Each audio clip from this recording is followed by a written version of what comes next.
Okay, let's take your shadows to a different level. We're going to use our orange again. Um, so let's say you draw an orange, and then you say, okay, so the light is coming from here. And I'm gonna, yeah, there's probably gonna be a shadow here, right? So if you draw a shadow like this, you might be pretty happy about it because it does look like a shadow. But then you're like, well, wait a second, there is also another shadow up here, which is true because the orange is gonna have its own shadow, and it's gonna be something like this. So this is what typically a drawing looks like. But there is something unsettling about this. Something is missing. It's missing, I don't know, the magic, or maybe it's missing some depth. And so you might be thinking, well, let's fix it. Let's fix it. Like, this is probably just way too sharp. So let's soften it up a little bit. Still not good. And you're like, oh, well, hold on a second. Let's make this darker, because that makes sense. You know, the further I go down here, the darker it is. So let's make it darker. Ooh, look at this. Yeah, this actually, so you look at it, you're like, yep, that looks a lot better. But there's still something that's not, it's not working still. And so you might be thinking, well, hold on a second. We have two kinds of shadows. This shadow here on the orange, look at this. So you're going to have a shadow. This area is all in shadow. But then you have also this thing here, this shadow here, which is on my notebook. All right. So how are we going to fix this? Maybe we need to divide the two shadows. What do you think about that? So I drew a line just to say, okay, this is one shadow, this is the other one. But now, which one is going to be darker? Well, very simple rule. Because my notebook is lighter than the orange, it could be backwards. It could be that the orange is white and my notebook is dark blue. But in this case, this is what we have. And typically, this is what it is. So the shadow on the orange is going to be darker. Oh yeah, hold on. This could actually kind of sort of work. Wait.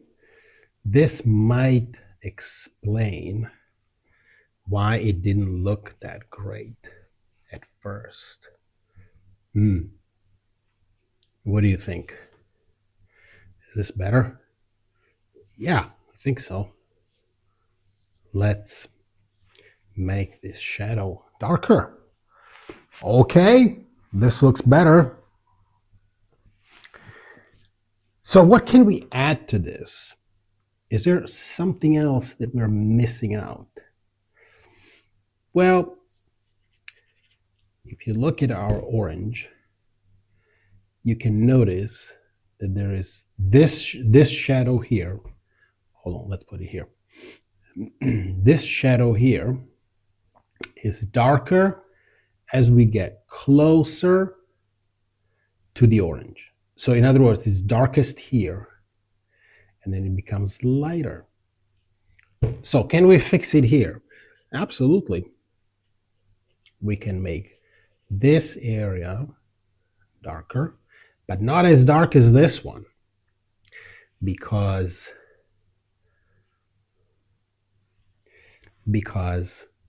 like we said, this one is the darkest. So we need to keep this the darkest. But this area here It's going to be the darkest part is going to be here, and then it goes fading out. All right.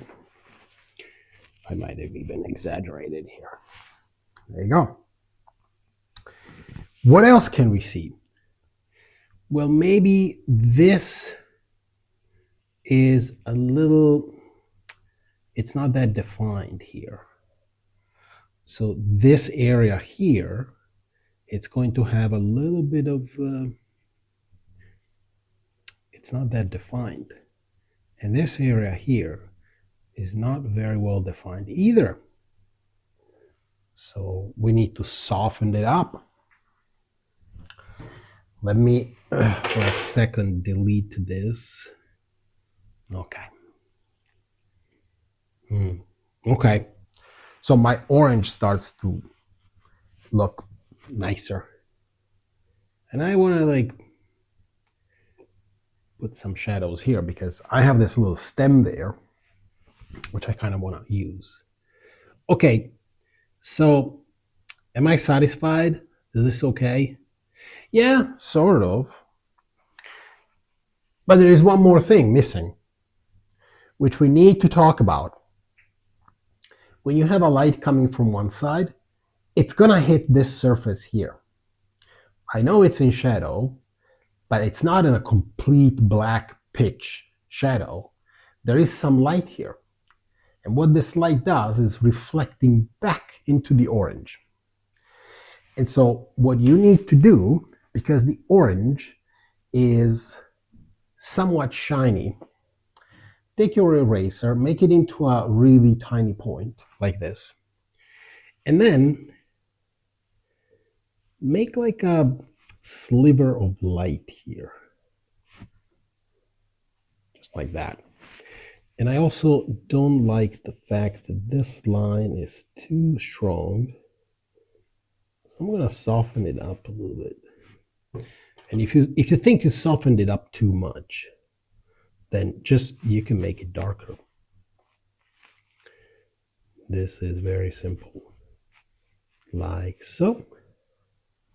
So now you have your orange reflecting the light. The light is reflecting from the other surface into the orange, back into the orange. And you can play with this. You can observe it. So let's put it here. You see that this whole thing is lighter, then this is darker, and the shadow is darker. So this really has a lot of light. I might even go on a limb and say, I was too conservative. I need to get more light here. How's that? You like that? Okay. So maybe even more light so that it reflects more and it's closer to what I have here.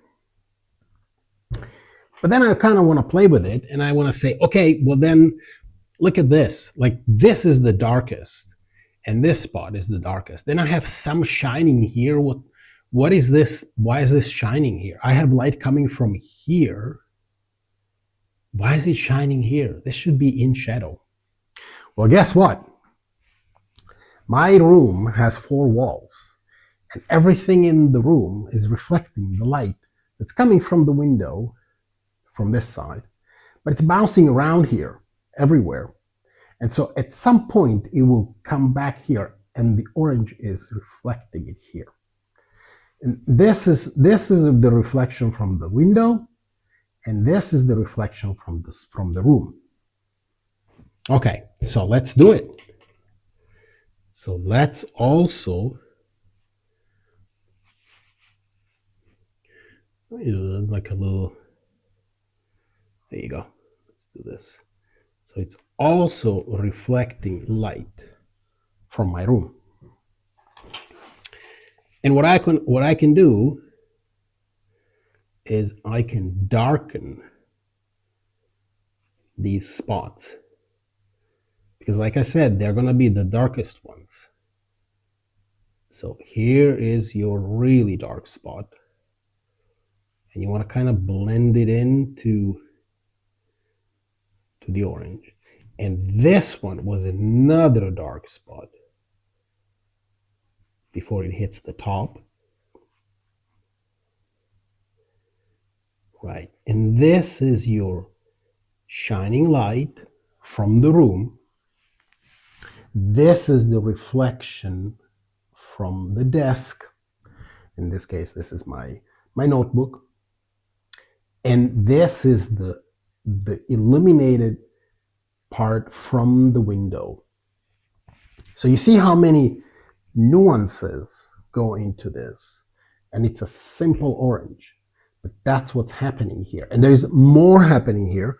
And if you want to know more, I have an entire class about shadows and how they work. Shadows and reflections. It's very complex, but once you learn it, it's actually fun to do because your sketches and your paintings are going to suddenly pop out and the quality is going to be amazing because you are respecting these rules of nature.